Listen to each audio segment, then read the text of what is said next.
Namo Bhagavate Vasudevaya. Om Namo Bhagavate Vasudevaya.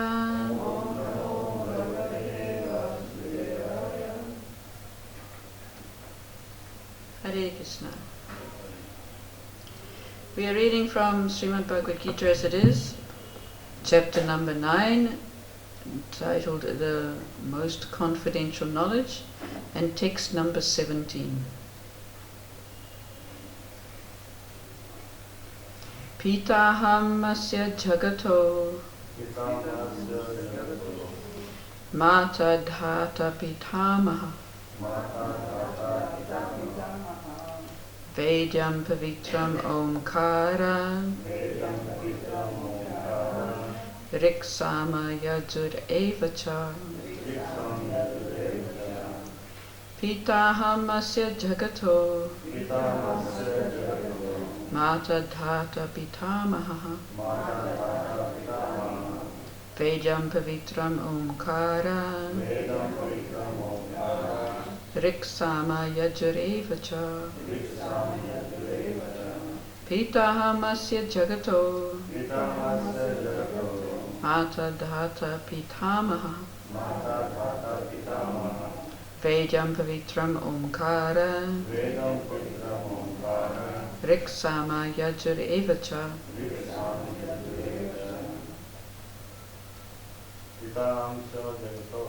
Pitaham asya jagato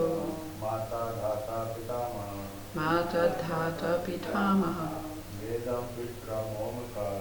Vedyam pavitram omkara riksama yajurivacha. Pitaham asya jagato mata dhata pitamaha Vedyam pavitram omkara riksama yajurivacha. Pitaham asya jagato mata dhata pitamaha Vedyam pavitram omkara riksama yajurevacha.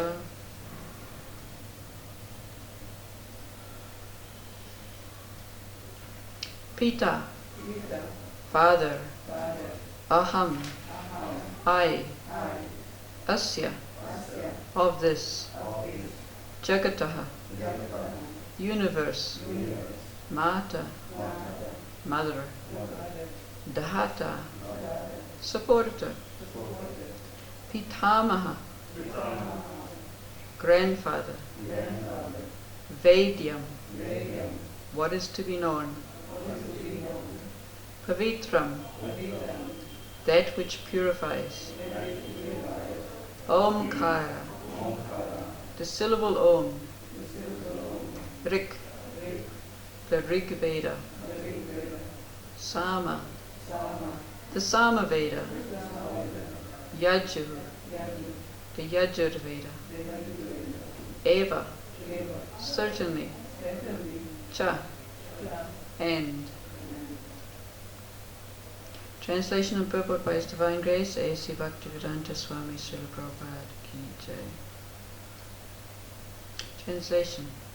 I am the father of this universe, the mother, the support and the grandsire.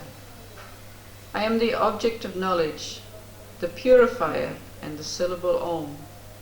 I am also the Rig, the Sama and the Yajur Vedas. Please repeat. I am the father of this universe, the mother, the support, and the grandsire. I am the object of knowledge, the purifier, and the syllable Om. I am also the Rig, the Sama, and the Yajur Vedas. Purport. The entire cosmic manifestations, moving and non-moving, are manifested by different activities of Krishna's energy. In the material existence, we create different relationships with different living entities, who are nothing but Krishna's marginal energy. Under the creation of Prakriti, some of them appear as our father, mother, grandfather, creator, etc. But actually, they are parts and parcels of Krishna. As such, these living entities who appear to be our father, mother, etc., are nothing but Krishna. In this verse, the word dhata means creator. Not only are our father and mother parts and parcels of Krishna, but the creator, grandmother and grandfather, etc., are also Krishna. Actually, even every living entity, being part and parcel of Krishna, is Krishna. All the Vedas, therefore, aim only toward Krishna. Whatever we want to know through the Vedas is but a progressive step towards understanding Krishna. That subject matter which helps us purify our constitutional position is especially Krishna. Similarly, the living entity who is inquisitive to understand all Vedic principles is also part and parcel of Krishna, and as such is also Krishna. In all the Vedic mantras, the word Om, called Pranav, is a transcendental sound vibration and is also Krishna. And because in all the hymns of the four Vedas, Sama, Yajur, Rig and Atharva, the Pranav or Omkara is very prominent, it is understood to be Krishna. Om Jnana Timirandasya Gyananjana Shalakaya Chakshuran Malitam Yena Tasmai Shri Guruve Namaha Sri Chaitanya Manobhistam Stapitam Yena Bhutale Swayam Rupa Kadamaiham Dadati Svapadantikam Vandeyaham Sri Guruhu Sri Yuta Padakamalam Sri Guru Vaishnavamscha Sri Rupam Sagrijatam Sagana Raghunatan Vitam Tam Sajivam Sadvaitam Savadutam Parijana Sitam Krishna Chaitanya Devam Shri Radha Krishna Padan Sagana Lalita Sri Visakham Vitamscha Hey Krishna Karuna Sindhu Dinabandho Jagatpate Gopesha Gopika Kanta Radha Kanta Namastate Tapta Kanchana Gaurangi Radhe Vrindavaneshwari Vishabhanu Sute Devi Pranamami Hare Priye Vanchakalpatarubhyascha Kripa Sindhubhya Evacha Patitanam Pavanebhyo Vaishnavebhyo Namo Namaha Nama Om Vishnu Padaya Krishna Prestaya Bhutale Srimati Bhaktivedanta Swaminiti Namane Namaste Saraswati Devi Gauravani Pracharine Nirvishesha Shunyavadi Paschatya Desha Tarine Jai Shri Krishna Chaitanya Prabhu Nityananda Shri Advaita Gadadhara Srivasari Gaura Bhaktivinoda Hare Krishna Krishna Krishna Hare Hare Hare Rama Rama Rama Hare Hare Vitaham asya jagato mata dhata pitamaha Vedyam pavitram omkara riksamurya jir evacha. I am the father of this universe, the mother, the support and the grandsire. I am the object of knowledge, the purifier in the syllable Om. I am also the Rig, the Sama, and the Yajura Vedas. So in these 4 verses, Krishna is describing his manifestation in this material universe. And more than that, he is describing the ways by which we can worship him and come to know him and come into a relationship with him. So in the 10th chapter he also describes opulences. But these opulences here are specifically our relation to him, and specifically by worship, how we can worship him. All of these, beginning from yesterday's verse, the ritual, the sacrifice, the offering, the healing herb, the transcendental chant, the butter, the fire, and the offering, are all about how to worship Krishna. The Father of the universe, the Mother, the support, and the grandsire, the object of knowledge, the purifier, and the syllable Om. These are also ways by which we relate to the Supreme, specifically as the Supreme is here. And the next 2 verses, the goal, the sustainer, the master, the witness, the abode, the refuge, and the most dear friend. I am the creation and the annihilation, the basis of everything, the resting place and the eternal seed. O Arjuna, I give heat, I withhold and send forth rain. I am immortality, and I am also death personified. Both spirit and matter are in me. So Krishna here is stressing the fact that actually nothing, we cannot do anything, we cannot even exist without his presence, his manifest presence.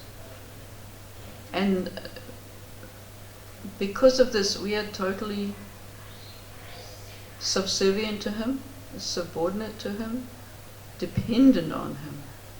And therefore, he is the only object of worship. There is no other object of worship. He explained in the previous verses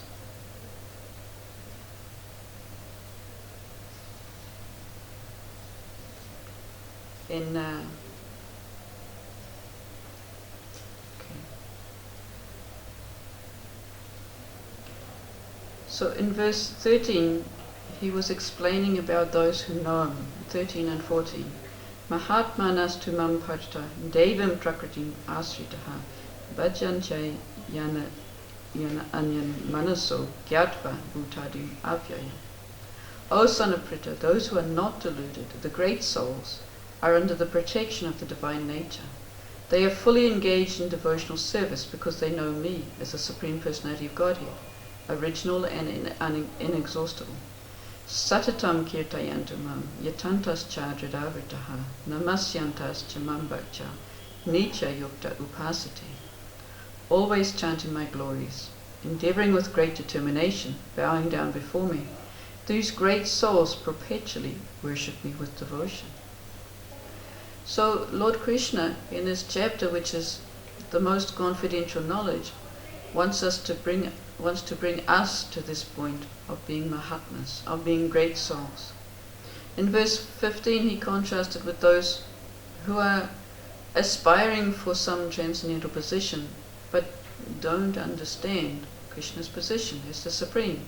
He said others, anye, others who are engaged in the sacrifice by cultivation of knowledge, worship the Supreme as one without a second, as diverse and many in the universal form. So Lord Krishna doesn't want us to be one of these others. We're reading the Bhagavad Gita because we're aspiring for the transcendental knowledge. But Lord Krishna wants to make sure that we understand his position and our relationship with him. So here the foundation is there, that we are totally dependent on him. We have no existence aside from him.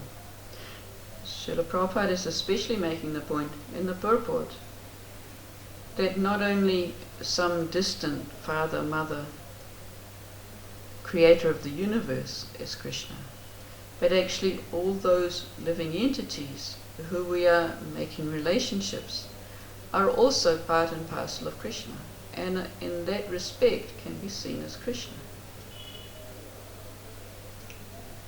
So there's a verse in the third canto where Lord Kapila is talking to Devahuti about the worship of the deity, and he says that those who worship the deity but they do not see his presence in the heart of all living entities as Paramatma, they can never please him by their worship. So here Srila Prabhupada is making the point that not only the Paramatma is sitting in the heart of every living entity, but every living entity is also his part and parcel, is also Krishna.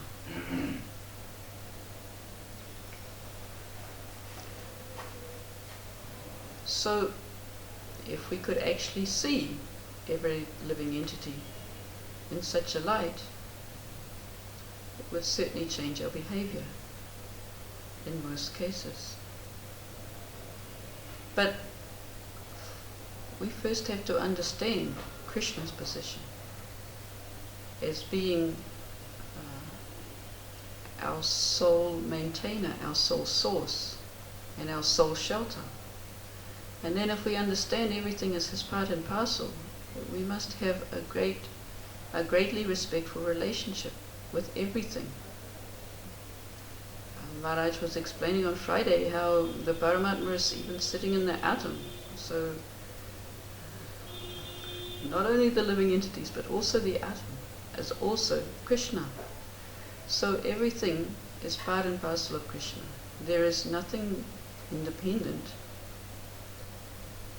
So even we imagine to have something independent. In the Chaturshloki Bhagavatam,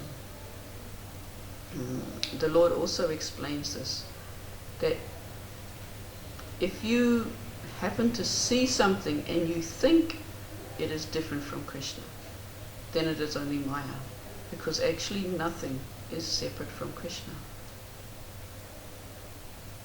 So here Krishna is also explaining how all these objects we can employ to worship him are also him.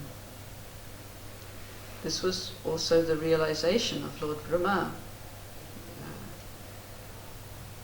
It is explained also in the third canto of the Srimad Bhagavatam, how in the beginning of each of his days he wakes up and he doesn't know where he is. He found himself on a lotus petal, but he could not see anything around him. He couldn't feel anything in any direction. And so he decided to climb down the lotus stem. And at the bottom of the lotus stem he found only the water of the causal ocean. He couldn't find anything in any direction. And then he realized that he got this inspiration from the Lord that he should engage in meditation. So he engaged in meditation for 1,000 celestial years. And when he had finished his meditation, he opened his eyes, and from his lotus where he was born, all he could see was Lord Vishnu. There was nothing else. But he understood, because of his tapasya, because of his following the instruction given to him by the Lord, tapaha, he got the understanding, it was revealed to him, that this was the Supreme Lord, and that he should worship him. But what could he worship him with? There was nothing around him, except for the Supreme Lord himself. So therefore he took, symbolically, he took the parts of the Supreme Lord, which are in the universal form, are represented as the different trees and different things belong as parts of the Supreme Lord. He took the Lord and worshipped him with it. As explained by Srila Prabhupada, it's the same as when you worship the Ganga. The method of worshipping the Ganga is to stand in the Ganga and take a palmful of water from the Ganga and offer it back. So this is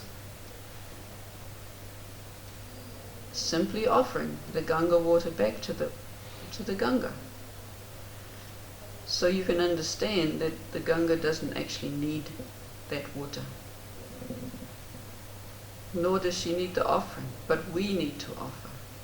We need to offer to establish that relationship.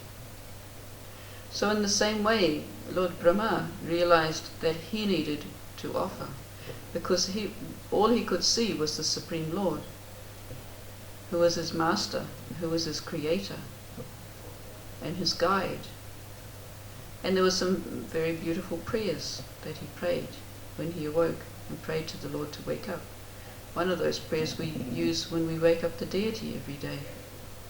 Before we enter the altar is one of those prayers of Lord Brahma, praying to the Lord of the universe to be merciful on everybody.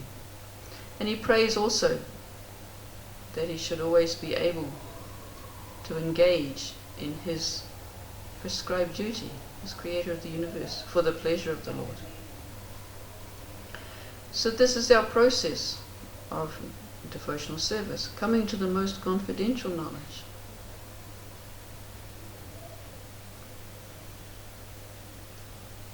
We always stress when we are studying this philosophy that we cannot jump into a relationship between Krishna and the gopis, because until we are purified, we are simply causing ourselves further bondage. So the process of purification is to hear about the glories of the Lord, not just in one particular facet. The process of studying the Srimad Bhagavatam is to study the Lord in all his facets. It's described how in the first and second canto we're approaching the lotus feet of the Lord, and that gradually by going through the different cantos we learn more and more about the Lord. Hari Ram Prabhu explained in the class this morning how each successive canto brings us to a more personal understanding of the relationship with the Lord. And also the other thing is that you understand from the stories of the different devotees of the power of devotional service, and how devotional service can purify everyone. So our process is to become purified by hearing and chanting about the Lord, and not to try and immediately jump into what our personal conception is of what transcendental life might be like. Because it's explained by Haridas Thakur that if we, also explained in the Nectar of Devotion by Rupa Goswami, that if we try and jump into some relationship without being purified of our material desires, then we'll never attain the steady bhav of prem. In the early stages of devotional service, we get a taste of a relationship, sometimes with Krishna, sometimes with Prabhupada, sometimes with some of the other transcendental personalities. But this is described in the Nectar of Devotion, that in the beginning stages we get this taste, but it's like a reflection. It's not yet steady. Many people have special relationships with their deities, with Srila Prabhupada. There are a lot of stories, especially in Mayapur, with Lord Narasimhadev, about a special relationship and how the deities and how Srila Prabhupada is reciprocating with the devotees. But the perfection comes when our relationship is steady. It's called sthayi bhav, when we're never deviated. So this enticement is there, this relationship is there.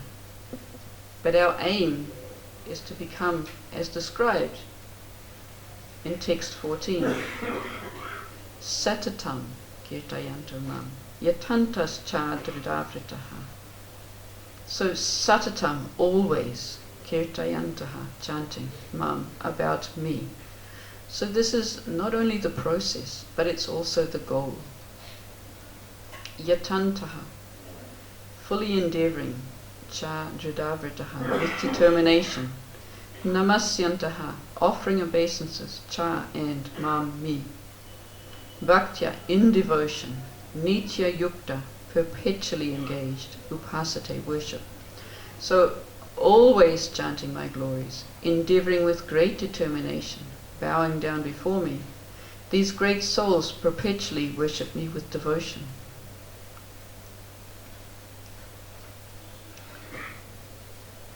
When I find myself tempted to think that I'm making advancement in devotional service, sometimes I like to remember Lord Chaitanya when he was worshipping his deity, which was a Shaligram Shila. He was in such ecstasy when he was worshipping his deity that actually he could no longer perform worship. Because as soon as he even thought of worshipping his deity, tears would stream from his eyes, and his clothes would become wet with the tears, and he'd have to go and take bath and come back again. And then the same thing would happen again.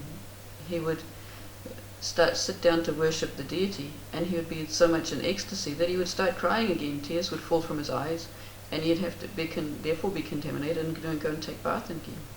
So that's the level of pure devotion that most of us haven't yet reached. And that gives us some perspective to realize that satatam and nitya yukta is a very, very high platform to aspire for. So we shouldn't try and jump to that platform. Here in these verses, Krishna is explaining his worship in a prescribed way. And that's our process of sadhana bhakti. We follow the rules and regulations of prescribed devotional service. And it will lead us to the perfect goal. Lord Krishna also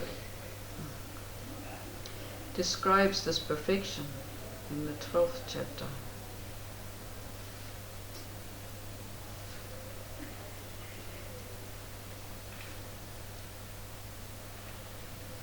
Krishna, in 12a, Krishna first describes the perfection of the devotional process. Mayeva mana adatsva, mayi buddham niveshaya, nivasisyasi mayeva ata urdvam na samsayaha. Just fix your mind upon me, the Supreme Personality of Godhead, and engage all your intelligence in me. Thus you will live in me always, without a doubt. So this is our aim, to fix our minds upon Krishna and engage our entire intelligence in Krishna. Thus you will live with Krishna always, without a doubt. But Krishna understands that we're not all at this platform. So he then describes the process by which we can become purified and get to this platform.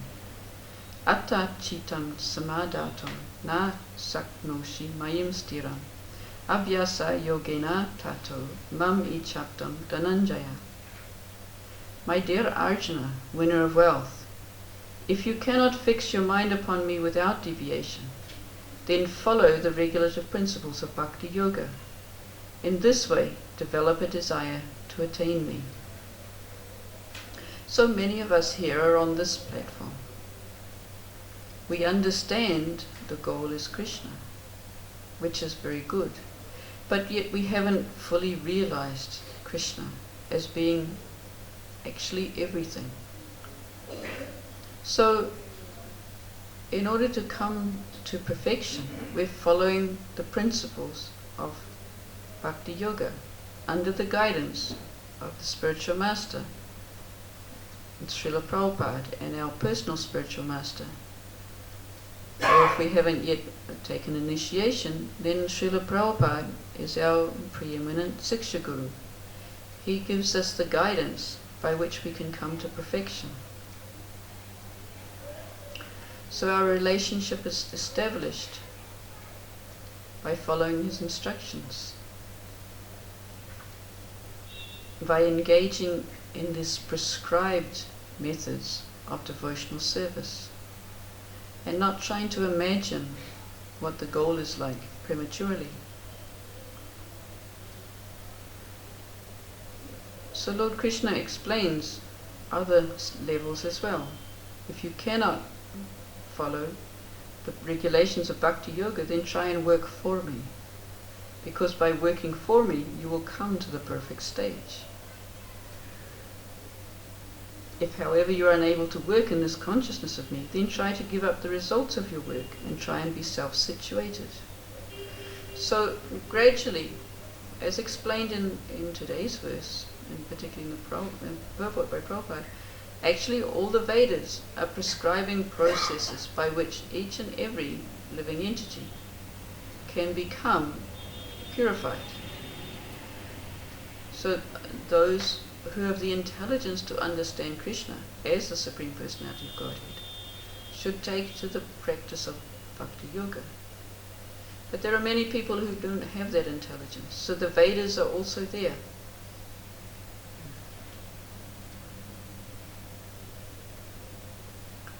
Prabhupada says, all the Vedas therefore aim only toward Krishna. Whatever we want to know through the Vedas is but a progressive step towards understanding Krishna. So therefore all of the Vedas are actually meant for purification.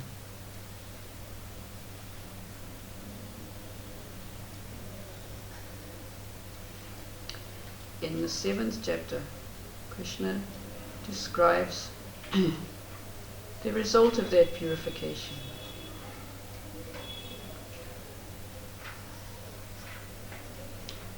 In 7:28, Yesham tvantakatam papam jnanam punyakarmanam te dvanva moha nirmukta bhajante mam dradavritaha.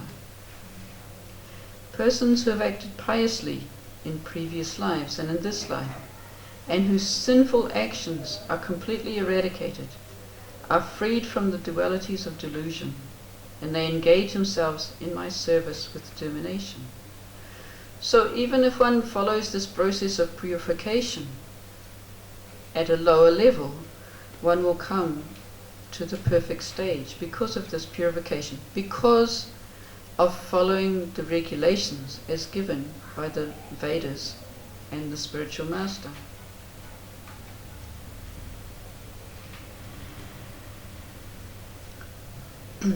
So of course,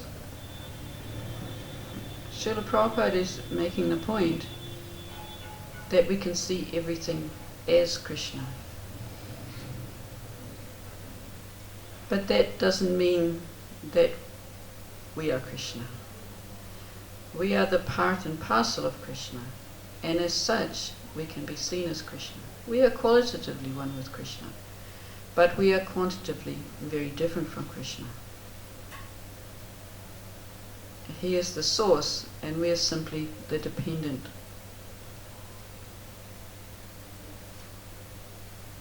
The speck of dust at his lotus feet is what we aspire to be. Ainanda tanaja kinkaram patitan mam vishabem pavambadu kripaya tava pada bankajas taduni sajisam vichintaya. So we pray to Krishna like this: O son of Maharaj Nanda Krishna, I am your eternal servitor, yet somehow or other I have fallen into this horrible ocean of existence. Please pick me up from this ocean of birth and death and place me as an atom of dust at your lotus feet. So this is the process to approach Krishna.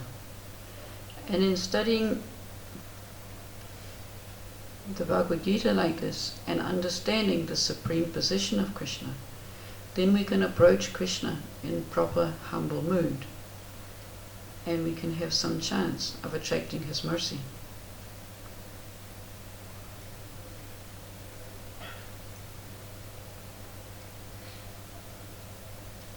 So the first sentence in the purport: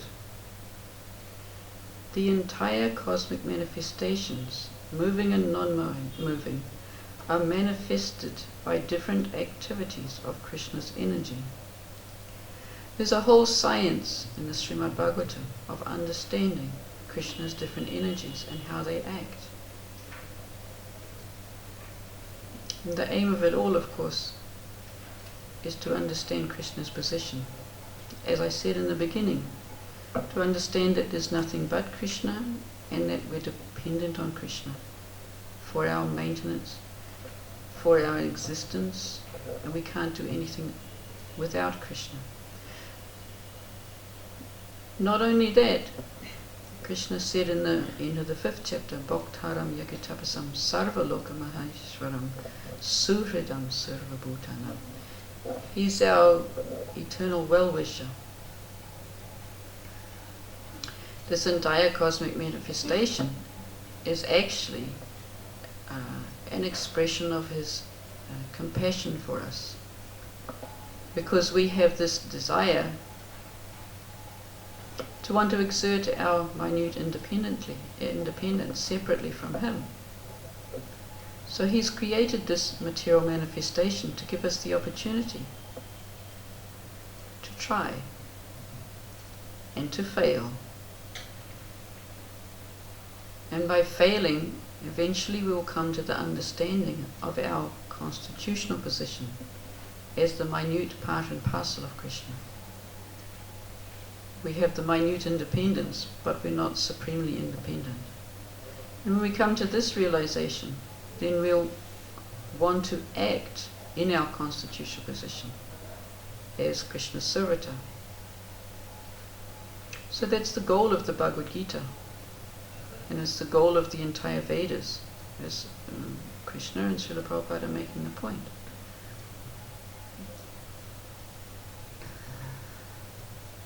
So at this point I'd like to ask you if there are any comments or questions, or anyone wants to make some discussion.